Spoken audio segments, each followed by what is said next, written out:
This episode is going to be more for men. Sorry, ladies. But if you want to become the man that you want to be, and if you want to get the woman that you want to marry, or be the leader that everyone looks up to, any of those, right? Well, this episode is for you because we're going to talk about the 4 cardinal virtues that every man should have. What are these 4 cardinal virtues? I'm gonna tell you more about them in Latin, like the Latin word for each one of them.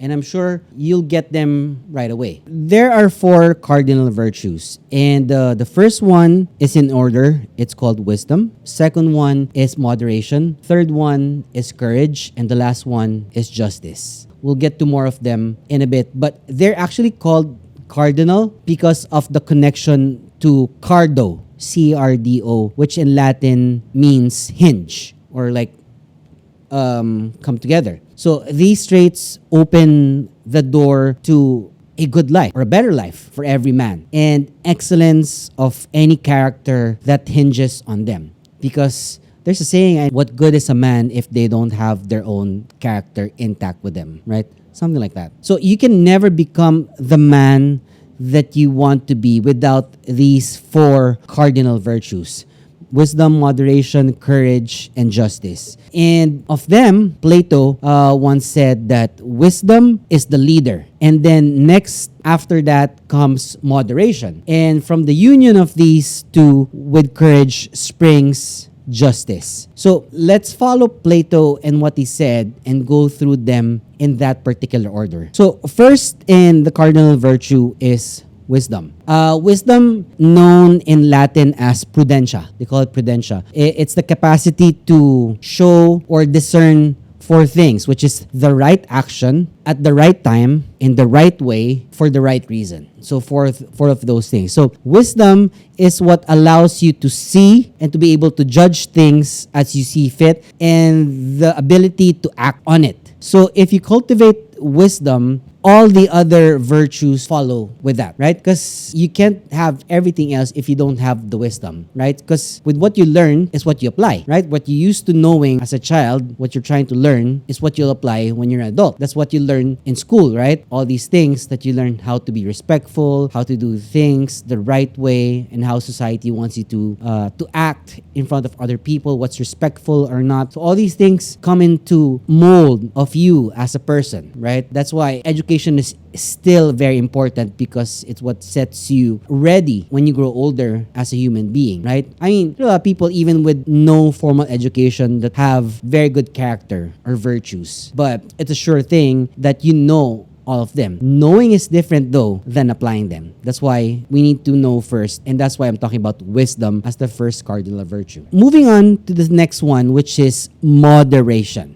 Right? You've heard about the word moderation a lot of times already. Most likely like in drinking alcohol or like drinking or like smoking, right? Or like in gambling, right? Play in moderation, drink moderately, right? And so anything much of something is bad. But in moderation, it's good, right? So moderation or Temperancia, they call it Temperancia, I mean, in Latin, is your ability to maintain the balance in your life by tempering your appetite, right? That's why when you eat, you have to eat in moderation, right? You know what's already moderate for you and which is going too much or way above it. That's why I'm not a huge fan of eating like in buffet because you're trying to get your money's worth by eating a lot so that, you know, the money that you pay for example, you paid 500 pesos for a buffet, you're already computing in your mind what you're already eating. And so it has to be worth 1,000 pesos. So that's worth it, right? That's the common mindset that we have. That's the thing I used to think when I was a child. So I'm not a huge fan of quantity. What I'm a better fan of is in quality. Self-possession involves being able to restrain yourself without other people telling you, hey, stop drinking, stop smoking, right? Stop doing, illegal drugs or what. And learning which inclinations that you have to something you should temper down or lower. So if you want to be a person who is disciplined, you must know how to do things in moderation. Like even a good thing like working out, doing too much of it is bad for your health, right? There's been been clinical studies showing that working out too much is really bad for your health as well. But working out 3 to 5 times in a week for 30, 45 minutes is a lot better than working out every day, or like working out twice a day for like 2 hours per workout. If you want to have more discipline, you need to know your limitations. And there comes the part wherein it's about moderation. So that's number 2. Moderation. Moving on from moderation to number 3, which is courage. Drawing from the Latin word fortitudo, Fortitudo. Courage embodies mental fortitude and the unyielding spirit that we have to face any type of adversity that comes our way. Because when there's adversity, it's usually we rise above adversity or we crumble. There's just two things. There's no in between that, right? You find difficulty, you want to stop. You see danger, you want to stop. You see darkness, you want to stop because you don't know what's there, right? Imagine you yourself, you're in a dark room and you don't know what's in there. That's why there's fear, because you don't know if there's, for example, you're thinking about like snakes or ghosts, or like you're gonna step on, something, right? Or you're probably at the edge of a cliff. When you're blindfolded, you don't know where you're stepping in. So that fear comes in. But with courage, knowing what you have, connected with the wisdom and the moderation that you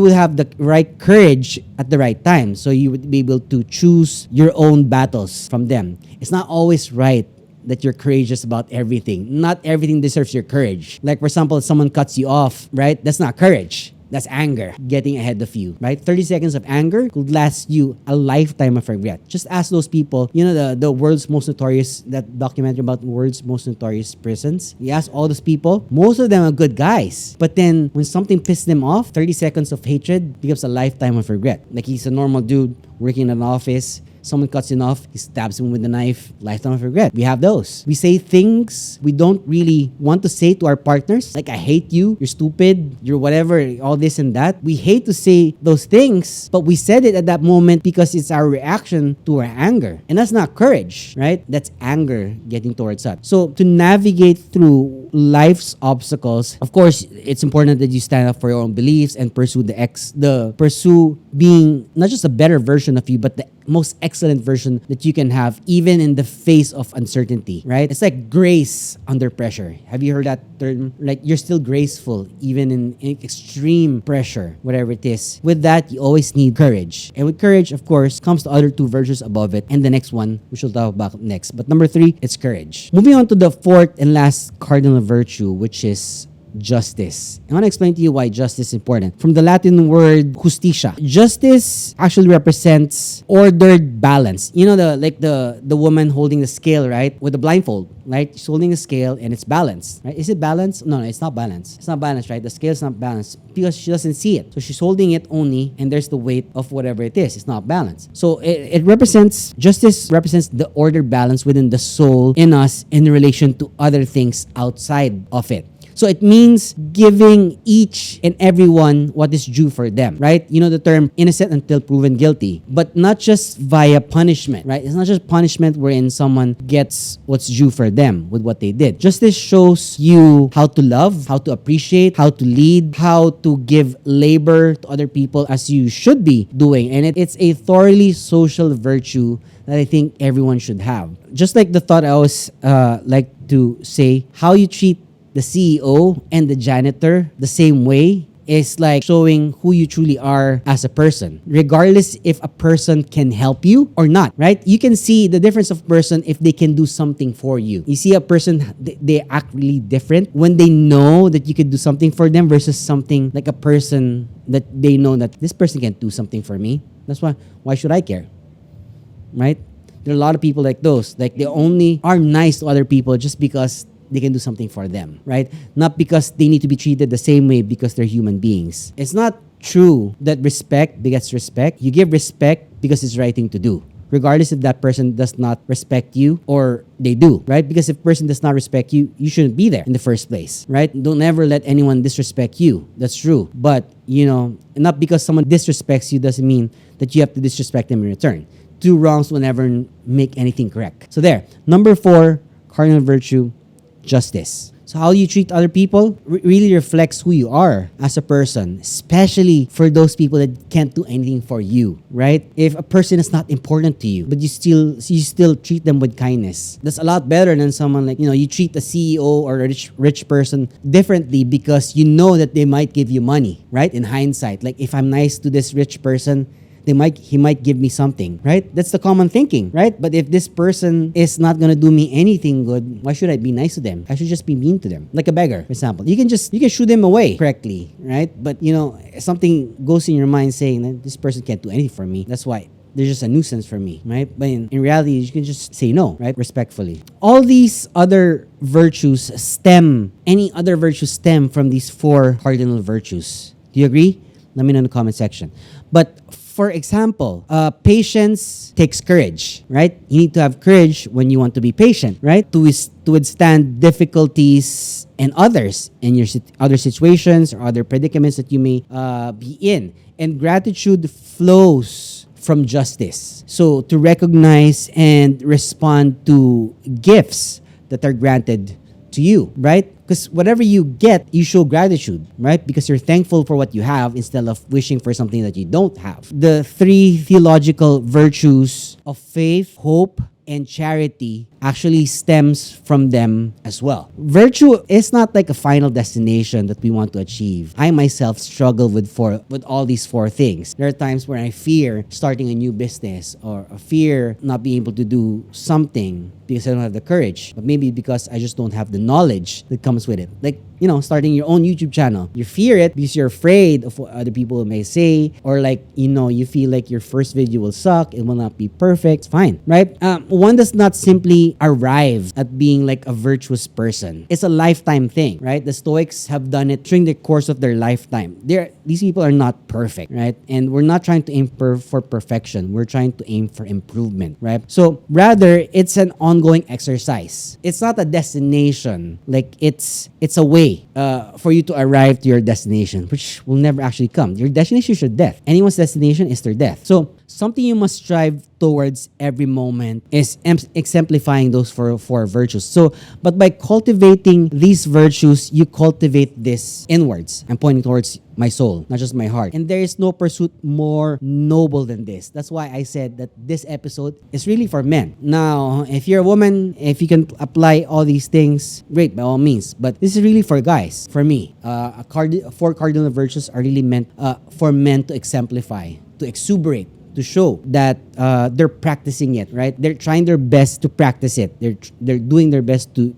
actually do it. So those are the 4 cardinal virtues that every man, I think, should have. And it's an old trait that dates back to the times of the Stoics until today. That's why it's a great thing. It will never grow out of style, right? It's the 4 virtues that will lead you to better habits in the long run. And I believe these are things that are key to anyone's success in the future. Want to be a good leader, want to be a good partner, want to be a great friend or someone that can be just trusted and leaned on, right? Those are 4 cardinal virtues. So that's all I have for you today. If you like this episode, make sure to like the episode and subscribe to the channel. And of course, I'll see you again the next episode. Peace.